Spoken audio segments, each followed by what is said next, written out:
বাচ্চাদের স্কুল টিফিনের জন্য আলু আর ডিম দিয়ে যে এত মজার নাস্তা বানানো যায় সেটা না দেখলে বিশ্বাসই হবে না। তো আজকে আমি আপনাদের দুই রকম ভাবে বাচ্চাদের স্কুল টিফিন তৈরি করে দেখাবো। তো সবার প্রথমে আলু পরোটাগুলো তৈরি করে নেওয়ার জন্য আমাদের আলু লাগবে। তো সেই জন্য আমি আগে থেকে মিডিয়াম সাইজের দুটো আলু সেদ্ধ করে নিয়েছি। এবারে আলু দুটোকে ভালোভাবে ম্যাশ করে নিতে হবে। তো আমি এখানে কাঁটা চামচ দিয়ে ম্যাশ করে নিচ্ছি, আপনারা চাইলে গ্রেটার দিয়েও গ্রেট করে নিতে পারেন। এমনভাবে আলুটাকে ম্যাশ করে নিতে হবে আলুর মধ্যে যেন একটুও দলাভাব না থাকে। তো কাঁটা চামচ দিয়ে আমি খুব ভালোভাবে আলুটাকে ম্যাশ করে নিয়েছি। এবারে আলুর মধ্যে আমি কিছু মশলা দিয়ে দেব। তো প্রথমেই স্বাদ মতো লবণ দিয়ে দিচ্ছি, তারপরে অল্প করে একটু চিনি দিয়ে দিলাম, আর দিয়ে দিচ্ছি হাফ টেবিল চামচ পরিমাণ কাশ্মীরি রেড চিলি পাউডার। তার সাথে দিয়ে দিচ্ছি হাফ টেবিল চামচ পরিমাণ চাট মশলা, আর দিয়ে দিচ্ছি 1 টেবিল চামচ পরিমাণ সয়াবিন তেল। এখানে চাট মশলা দেওয়ার চেষ্টা করবেন, দিলে কিন্তু পরোটাগুলো খেতে ভীষণ ভালো লাগবে। এবার সব কিছুকে একটু ভালোভাবে মাখিয়ে নিচ্ছি। তো আলুটা আমি খুব ভালোভাবে মাখিয়ে নিয়েছি। এবার এখানে 1 কাপ পরিমাণ ময়দা নিয়ে নিচ্ছি। আপনারা চাইলে ময়দার পরিবর্তে এখানে আটাও ব্যবহার করতে পারেন। এবার এখানে কোনো রকম পানি দেওয়া ছাড়া এই আলুটা দিয়েই ময়দাটাকে ভালোভাবে মেখে নেব। এখানে যদি আরও আপনারা বেশি পরিমাণে ময়দা নিতে চান তাহলে অল্প করে একটু পানি দিয়ে মেখে নেবেন, কিংবা আলুর পরিমাণটা বাড়িয়ে নিতে পারেন। তাহলে এবার একসঙ্গে সব কিছু ভালোভাবে মেখে নিচ্ছি। একটু সময় নিয়ে মেখে নিলেই দেখবেন ডোটা কিন্তু খুব সুন্দরভাবে রেডি হয়ে যাচ্ছে। এই ডোটা কিন্তু খুব বেশি নরমও করা যাবে না, আবার অনেকটা টাইটও করা যাবে না। তো আমার এখানে দুটো মিডিয়াম সাইজের সেদ্ধ আলুতেই কিন্তু 1 কাপ পরিমাণ ময়দা খুব সুন্দরভাবে মেখে নেওয়া হয়ে গেছে, কোনো রকম পানিও লাগেনি। তো দেখুন আমি ডোটা কিন্তু খুব সুন্দরভাবে সফট করে মথে নিয়েছি। তো এবার এই ডোটাকে আরও একটু সফট করে নেওয়ার জন্য আমাদের 10 মিনিট মতো রেস্টে রেখে দিতে হবে, তাহলে ডোটা এখনকার থেকে অনেকটাই সফট হয়ে যাবে। ততক্ষণে এই আলু পরোটাগুলো একটু টেস্টি তৈরি করে নেওয়ার জন্য আমি এখানে একটা প্লেটের মধ্যে দুটো ডিম ভেঙে নিচ্ছি। আপনারা চাইলে ডিমের ব্যবহার এখানে নাও করতে পারেন, শুধুমাত্র পরোটাগুলো তৈরি করে নিতে পারেন। তো ডিমটা দিয়ে পরোটাটা ভেজে নিলে কি হবে, আলাদা করে তরকারি করার কোনো রকম ঝামেলা থাকবে না, ঝটপট পরোটাটা বানিয়েই খেয়ে নিতে পারবেন। তো আমি এখানে ডিমের মধ্যে স্বাদ মতো লবণ, মরিচের গুঁড়ো আর চাট মশলা দিয়ে ডিমটাকে ভালোভাবে মিক্স করে নেব। তো একটা কাঁটা চামচ দিয়ে ডিমটাকে ভালোভাবে মিশিয়ে নিয়েছি।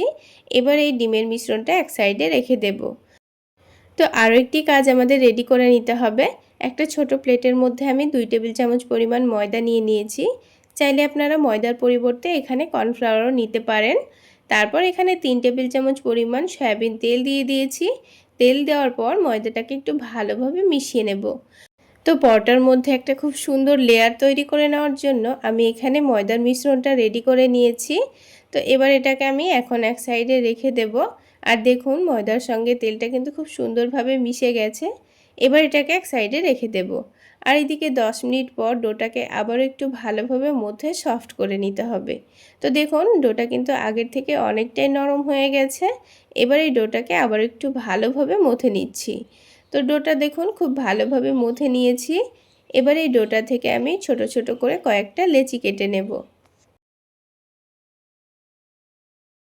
তো এখানে আপনারা পরোটাগুলো যত বড় করে বানাতে চাচ্ছেন সেই অনুযায়ী লেচিগুলো কেটে নেবেন। এবার একটা করে লেচি নিয়ে খুব ভালোভাবে ঘুরিয়ে ঘুরিয়ে সফট লই তৈরি করে নিতে হবে। তো এইভাবে লইটা তৈরি করে নেওয়ার পর এবার একটা পাতলা করে রুটি বেলে নেব। সেই জন্য অল্প করে একটু ময়দা ছড়িয়ে দিয়ে রুটিটা বেলে নিচ্ছি। আর এখানে যেহেতু আমি আলু দিয়ে ময়দাটা মেখে নিয়েছি, তাই কিন্তু রুটিটা বেলতে কোনো রকম অসুবিধা হবে না, খুব সহজেই বেলে নেওয়া হয়ে যাবে। তো দেখুন পাতলা করে রুটিটা বেলে নেওয়া হয়ে গেছে। এবার এখানে ময়দা আর তেলের যে মিশ্রণটা রেডি করে রেখেছিলাম সেটা এবার এই রুটির ওপর দিয়ে দেব। তো এখানে আমি 2 টেবিল চামচ পরিমাণ দিয়ে এটাকে পুরো রুটির মধ্যে মাখিয়ে নিয়েছি। তো পরোটার মধ্যে লেয়ার দেওয়ার জন্য কিন্তু আমি পরোটাটাকে দেখুন 4 ভাগে কিভাবে ভাগ করে নিচ্ছি। ওপরের দিকটা নিচের দিকটাকে কেটে নিচ্ছি। তারপরে এক সাইডকে ওপরের দিকটা টেনে এনে একটু ভাঁজ দিয়ে নিচ্ছি, তারপরে নিচের দিকটা তার উপরে রেখে দিচ্ছি। ঠিক একই রকমভাবে এই কাজটা করে নিতে হবে। আর আপনারা একটু দেখে নিশ্চয়ই বুঝে নেবেন আমি কাজটা কিভাবে করছি। তো ঠিক একইভাবে আমি এটাকে ভাঁজ করে নিয়েছি। তো এইভাবে পরোটাটা তৈরি করে নিলে কিন্তু পরোটার মধ্যে খুব সুন্দর একটা লেয়ার আসবে। তো এবার এই লেচিটাকে আমাদের এখন এক সাইডে রেখে দেব। তো পরোটাগুলো তৈরি করার আগে এইভাবে করে সবগুলো লই তৈরি করে রেখে দেব। তো সবগুলো লই তৈরি করা হয়ে গেলে প্রথমে যেটা বেলেছিলাম সেটাকে নিয়ে নেব, তারপর এটা থেকে পরোটাটা তৈরি করে নেব। তো পরোটা তৈরি করার জন্য আমি এখানে এবার তেল দিয়ে বেলে নিচ্ছি। চাইলে আপনারা ময়দা দিয়েও বেলে নিতে পারেন। এবার এটাকে পাতলা করে বেলে নেব। তো পরোটাটাকে আমি পাতলা করে বেলে নিয়েছি। এবার সেঁকে নিতে হবে। তো পরোটা সেঁকে নেওয়ার জন্য আগে থেকে প্যানটা হালকা গরম করে নিয়েছি। তো প্রথমে তেল না দিয়ে এভাবে একটু উল্টে পাল্টে সেঁকে নিতে হবে। হালকা সেঁকে নেওয়া হয়ে গেলে তারপর এখানে অল্প করে একটু তেল দিয়ে দিচ্ছি। তারপর যে ডিমটা আমি রেডি করে রেখেছিলাম তার মধ্যে পরোটাটাকে ভালোভাবে ডুবিয়ে নিতে হবে। তো এভাবে ডুবিয়ে নেওয়ার পর এটাকে এবার তেলে দিয়ে দিতে হবে। তারপর একদিকটা হয়ে আসলে এভাবে করে উল্টে দিয়ে একটু চেপে চেপে ভেজে নিতে হবে। তাহলে দেখবেন কিছুক্ষণের মধ্যে পরোটাটা খুব সুন্দরভাবে ফুলতে শুরু করেছে।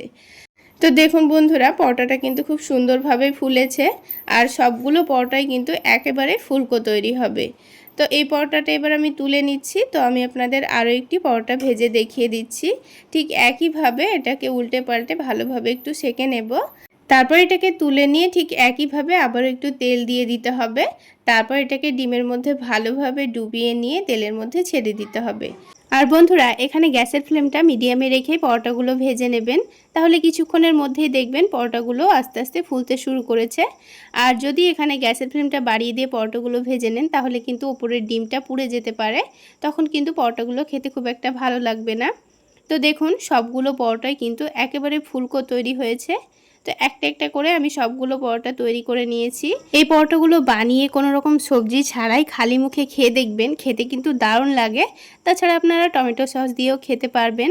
তাছাড়া এভাবে ঝটপট বানিয়ে বাচ্চাদের স্কুল টিফিনেও আপনারা দিতে পারবেন। আর পরোটাগুলো অনেকক্ষণ পর্যন্ত একেবারে সফট নরম তুলতুলে থাকে। এবার একটা পরোটা আমি আপনাদের একটু ছিঁড়ে দেখিয়ে দিচ্ছি। তো বন্ধুরা, আলু পরোটা তো আমাদের তৈরি করা হয়ে গেল। এবার আমি আপনাদের দুর্দান্ত টেস্টের একটি আলু ডিম দিয়ে নাস্তা তৈরি করে দেখাবো। সবার প্রথমে একটা মিক্সিং বোলের মধ্যে একটা বাটি মেপে 1 বাটি ময়দা নিয়ে নিচ্ছি। আপনারা চাইলে ময়দার পরিবর্তে আটা দিয়েও নাস্তাগুলো বানাতে পারেন। ময়দার মধ্যে দিয়ে দিয়েছি সামান্য পরিমাণ লবণ। আর এই নাস্তাগুলোর টেস্টটা একটু যেন ভালো আসে সেই জন্য দিয়ে দিয়েছি 1/2 টেবিল চামচ মতো চিনি। তার সাথেই সামান্য পরিমাণ দিয়েছি কালো জিরা। আর দিয়ে দিচ্ছি 1/2 টেবিল চামচ মতো ঘি। ঘি দিলে কিন্তু খুব সুন্দর একটা ফ্লেভার আসবে, নাস্তাগুলো খেতে দারুণ লাগবে। এবার এই ময়দাটা আমি গরম পানি দিয়ে মেখে নেব।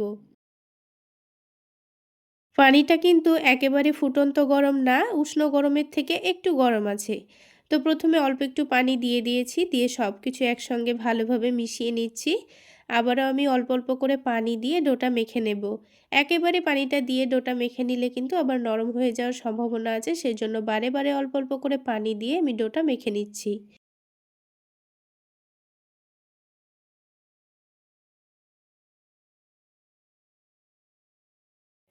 তো দেখুন কিছুক্ষণের মধ্যেই কিন্তু ডোটা আমি খুব সুন্দর করে মেখে নিয়েছি। এবার এই ডোটাকে ঢেকে আমি 5 মিনিটের জন্য রেস্টে রাখবো। আর ততক্ষণে কিন্তু এদিকে একটা আলুর পুরো তৈরি হয়ে যাবে। তো এদিকে একটা বড় সাইজের আলু আগে থেকে সেদ্ধ করে রেখেছিলাম। আলুটাকে আমি ভালোভাবে গ্রেট করে নিচ্ছি। এইভাবে একটা গ্রেটার দিয়ে গ্রেট করে নিলে কিন্তু আলুর মধ্যে একটুও দলাভাব থাকে না। তবে আপনারা চাইলে হাত দিয়ে ম্যাশ করেও নিতে পারেন। এবার আলুটা রান্না করে নেওয়ার জন্য কড়াইয়ের মধ্যে 2 টেবিল চামচ পরিমাণ সরিষার তেল দিয়ে দিচ্ছি। তেলটা হালকা গরম হয়ে গেলে দিয়ে দেব অল্প একটু পেঁয়াজ কুচি। তার সাথে সাথেই দিয়ে দিচ্ছি অল্প একটু কাঁচামরিচ কুচি। এবার এই পেঁয়াজ কাঁচামরিচটাকে হালকা লালচে করে ভেজে নিতে হবে। তো পেঁয়াজটা কিন্তু দেখুন হালকা করে আমি ভেজে নিয়েছি।